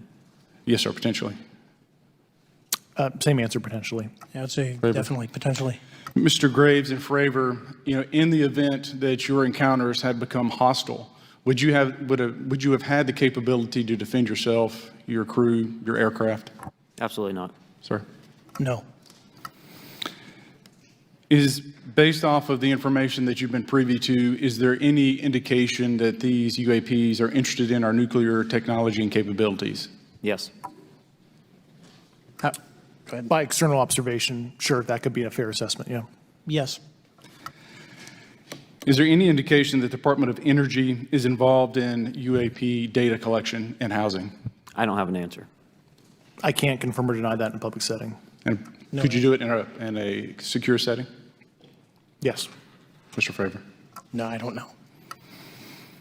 Mr. Chairman, I think I'm the last member to go, but there clearly is a threat to the national security of the United States of America.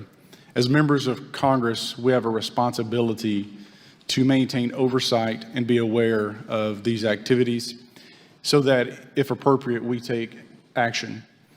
I would encourage the chairman to demand that we have any and all, but in particular Mr. Grush, talk to us in a skiff.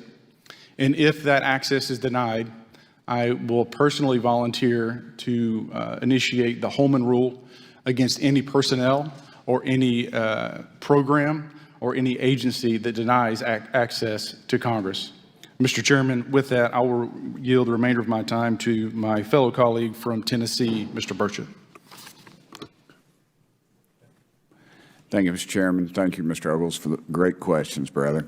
Mr. Grush, I might have asked this before, but I want to make sure. Do you have any personal knowledge of someone who's possibly been injured working on legacy UAP reverse engineering?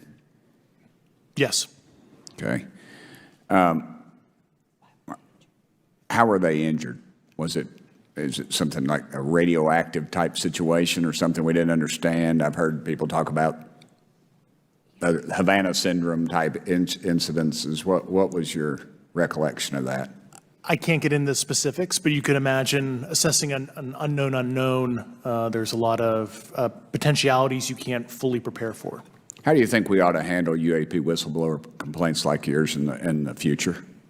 Yeah, there was some issue with mine. So, PPD-19 process, it goes to the Intel committees, either through PPD-19 or ICD-120. There's not a good way for the Intelligence Community Inspector General to provide that to other committees. And I asked my information to be sent to the House and Senate Armed Services Committee because there are Title X equities at play, but there was no smooth process to do so. Yeah. It's a trash can. Are you aware of any individuals that are participating in reverse engineering programs for non-terrestrial craft? Personally, yes. Mm-hmm. Do you know any that would be willing to testify if there were protections for them? Certainly closed door and assurances that breaking their NDA, they're not going to get administratively punished for so. Yeah. I yield, Mr. Chairman. Thank you. I'm going to do something a little bit out of the ordinary here. We're going to give 3 people a chance at an additional 3 minutes. So Mr. Burchett, do you want to keep going? Why don't you come back to me, Mr. Chairman? Ms. Luna, if she's on, is she on that list? I'm on the special list. Sure.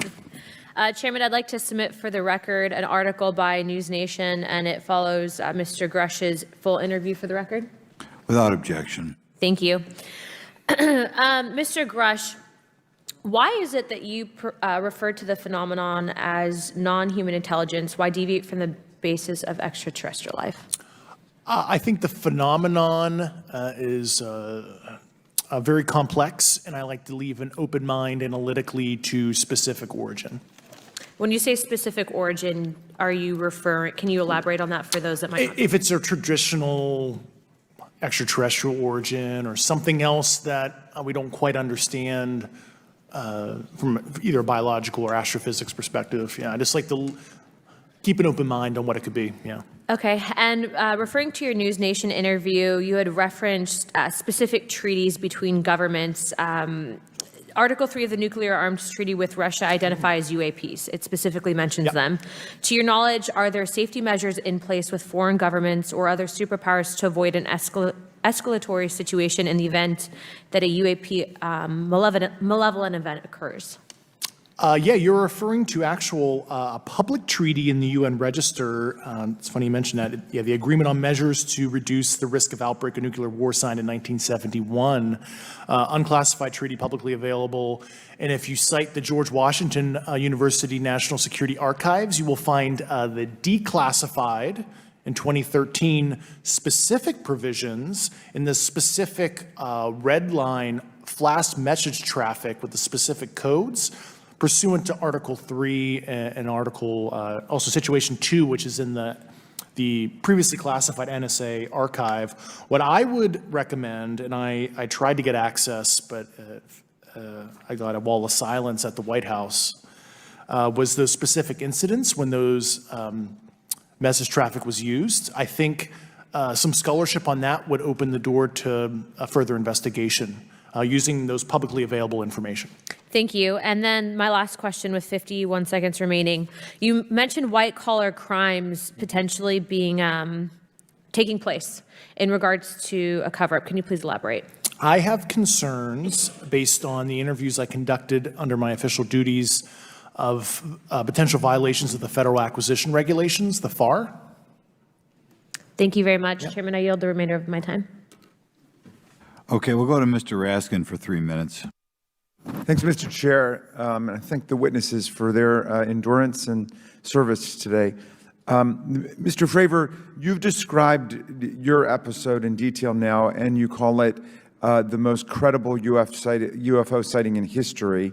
But I wonder, was this the first time that you encountered a UFO or a UAP in 2004? Yes. And what was your general attitude or perspective on the UFO discussion before that happened? I never felt that we were alone with all the planets out there, but I wasn't a UFO person. I wasn't watching History Channel and MUFON and all that. And have you had experiences or encounters since that happened? No. And so have you formed any general conclusions about what you think you experienced then? Yes. I think what we experienced was, like I said, well beyond the material science and the capabilities that we had at the time, that we have currently, or that we're going to have in the next 10 to 20 years. Very good. Mr. Grush, you've been able to answer in great detail on certain questions, and then other things you say you're not able to respond to. Can you just explain where you're drawing the line and what's the basis for that? Yeah, based on my DOPSR security review and what they've determined that is unclassified. I see. So you're answering any questions that just call upon your knowledge of unclassified questions, but anything that relates to classified matters you're not commenting on in this context? In an open session, but happy to participate in a closed session at the right level, yeah. Okay. And Mr. Graves, you've said that there are dozens of fellow pilots, military pilots. Are there also commercial pilots who've encountered the same kind of sightings that you described before? They are similar. Commercial pilots have less range and less sensors to be able to reach out and look for objects over wide swaths of airspace. And so pilots are seeing them, commercial pilots are seeing them, and they're typically closer, and the range of what they're seeing is pretty large. What is the most vivid, concrete sighting with the naked eye of the objects that you described before, the cube-like objects? Certainly. I think the most vivid sighting of that would have been near midair that we had at the entrance to our working area. One of these objects was completely stationary at the exact entrance to our working areas, not only geographically, but also at altitude. So it was right where all the jets are going, essentially, on the eastern seaboard. The two aircraft flew within about 50 feet of the object, and that was a very close visual sighting. And you were in one of the aircraft? I was not. I was there when the pilot landed. He canceled the mission after, and I was there. He was in the ready room with all his gear on, with his mouth open, and I asked him what the problem was, and he said he almost hit one of those darn things. He said he was 50 feet away from it? Yes, sir. And his description of the object was consistent with the description you gave us before? A dark gray or a black cube inside of a clear sphere. Inside of a clear sphere? Yes. and with no self-evident propulsion system. No wings, no IR energy coming off of the vehicle, nothing tethering it to the ground. And that was primarily what we were experiencing out there. I'm over time. Thank you very much for your service, and I yield back to Mr. Chairman. Very good. Mr. Burchett. Thank you, Mr. Chairman. This is for all three of y'all, starting with Mr. Graves. Why did you come forward on this issue? I came forward because I felt that my colleagues did not have a way to mitigate this safety threat, and I wanted to help them. I was trained as an aviation safety officer by the Navy, and this seemed, it just felt right. I felt like I had to help the folks that were still flying and dealing with this. Mr. Grush. Purely a sense of duty. My first sworn oath when I was a cadet 18 years ago, and I still uphold that even out of the uniform. Commander. I was pestered by a friend, and I asked why, and he said, "You're the one person that they can't discredit, and you'll add credibility to the New York Times article." And so after about 6 times, I said, okay. Honest. Yeah. This town isn't made, unfortunately, by people like y'all. We thank y'all. And I do want to also thank the people in the audience and the people that are watching this that can't be, people all over the world that have kept this issue alive. You've endured criticism and derogatory remarks, and we're trying to get to the bottom of it. And so God bless y'all. Thank y'all so much. We really appreciate you guys and gals.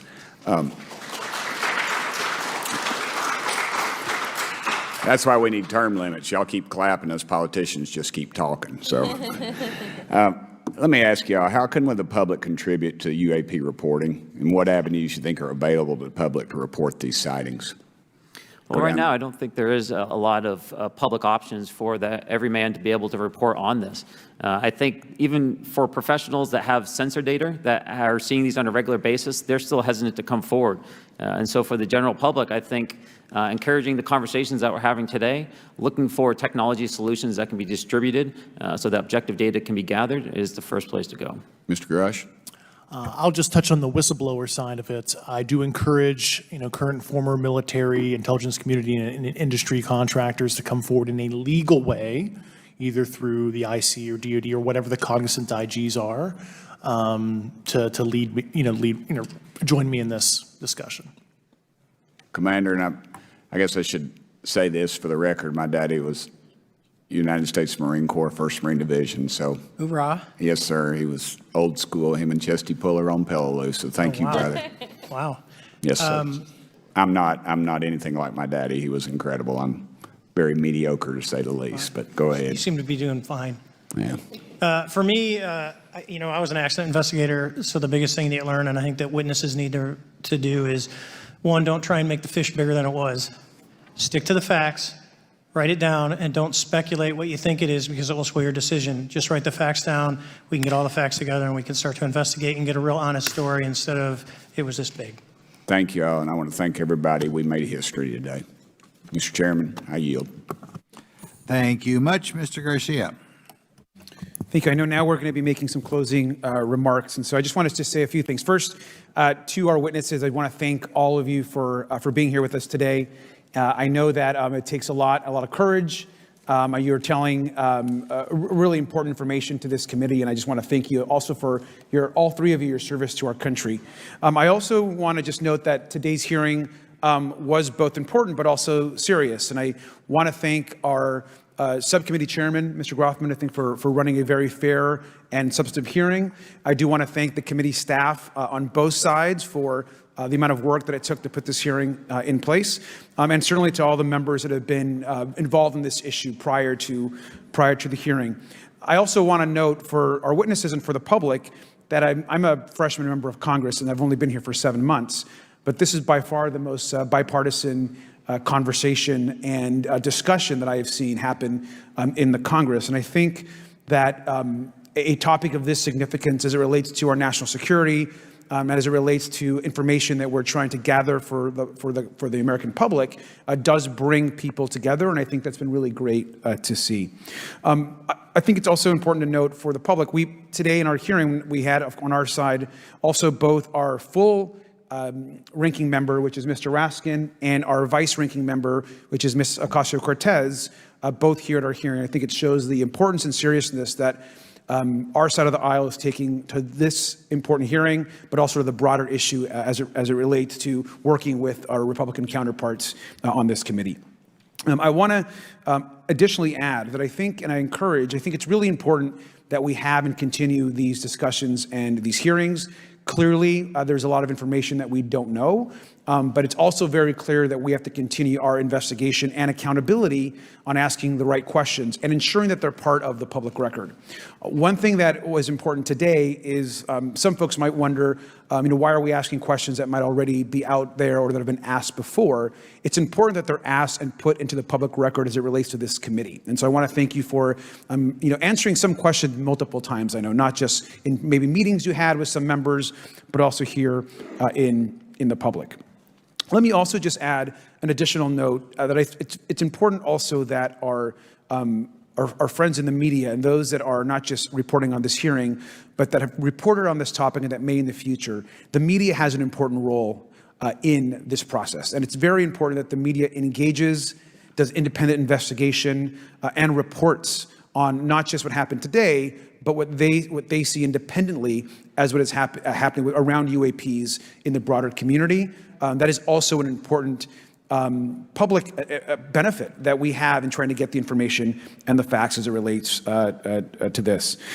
Let me also just say finally that as a teacher and an educator and a longtime teacher and researcher, that I also really believe in following facts, in doing your homework, and in making sure that you follow science as we try to get as most information as possible. And so I want to thank you all for agreeing to do that today. Transparency is a cornerstone of government. We live in a vast galaxy, a lot of unanswered questions, and thank you all for being here today. Mr. Chairman. Thank you. I'd like to one more time thank Mr. Burchett and Ms. Luna for bringing this to our attention. It's a topic that has interested me since I was in school. It was a very illuminating hearing. Obviously, I think several of us are going to look forward to getting some answers in a more confidential setting. I assume some legislation will come out of this.